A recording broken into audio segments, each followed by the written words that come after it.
Good morning. നമുക്കിന്ന് ആലപ്പുഴയിലൊക്കെ ഉണ്ടാക്കുന്ന മധുരമുള്ളൊരു പലഹാരം ഉണ്ടാക്കി നോക്കാം. അതിന് ഇവിടെ പാലാട എന്നാണ് പറയുന്നത്. അതിന് എന്തൊക്കെ വേണമെന്ന് നോക്കാം.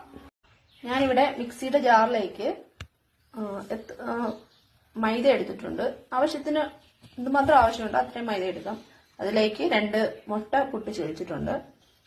അതിലേക്ക് ഏലക്കാപ്പൊടി ചേർത്തിട്ടുണ്ട്. കുറച്ച് സോഡാപ്പൊടിയും ചേർത്തിട്ടുണ്ട്. ഇനി നമുക്കിതിന് ആവശ്യത്തിന് വെള്ളം ഒഴിച്ച് ഒന്ന് മിക്സിയിലിട്ട് അടിച്ചെടുക്കാം. നല്ല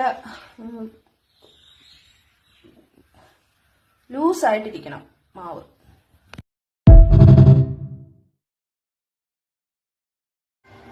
അങ്ങനെ മാവ് റെഡിയായിട്ടുണ്ട്. ഇതിലേക്ക് ആവശ്യത്തിന് ഉപ്പ് ചേർത്ത് നന്നായി ഇളക്കി യോജിപ്പിക്കുക.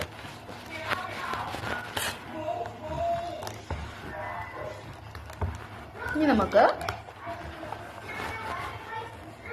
ഇത് പാലാട ഉണ്ടാക്കി തുടങ്ങാം. പാൻ അടുപ്പത്ത് വെച്ചു, ചൂടായിട്ടുണ്ട്. നമുക്ക് ഇത്തിരി നെയ്യ് ഒഴിച്ചു കൊടുക്കും.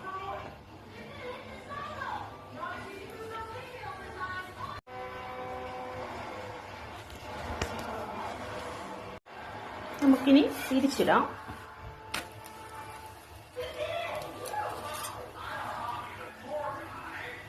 ഇങ്ങനെ തിരിച്ചിട്ടു. ഇതിലേക്ക് നെയ്യ് തൂവി കൊടുക്കണം. പഞ്ചസാര ആവശ്യമുള്ളവർക്ക് പഞ്ചസാര ഇട്ട് കൊടുക്കാം. എന്നിട്ടൊന്ന് ഇങ്ങനെ മിക്സ് ചെയ്തിട്ട് ഇങ്ങനെ മടക്കി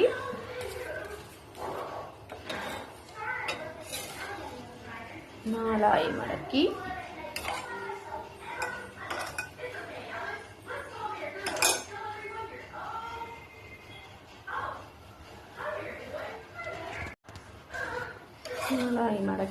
അവിടെയും നെയ്യും പഞ്ചസാരയും ഒക്കെ ഇട്ടിട്ട്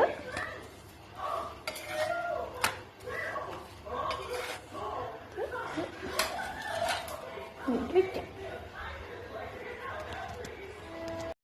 അങ്ങനെ നമ്മുടെ പാലാട റെഡിയായിട്ടുണ്ട്. നല്ല സോഫ്റ്റ് ആണ്, നല്ല ടേസ്റ്റ് ആണ്. ഇഷ്ടപ്പെട്ടവർ ട്രൈ ചെയ്ത് നോക്കൂ.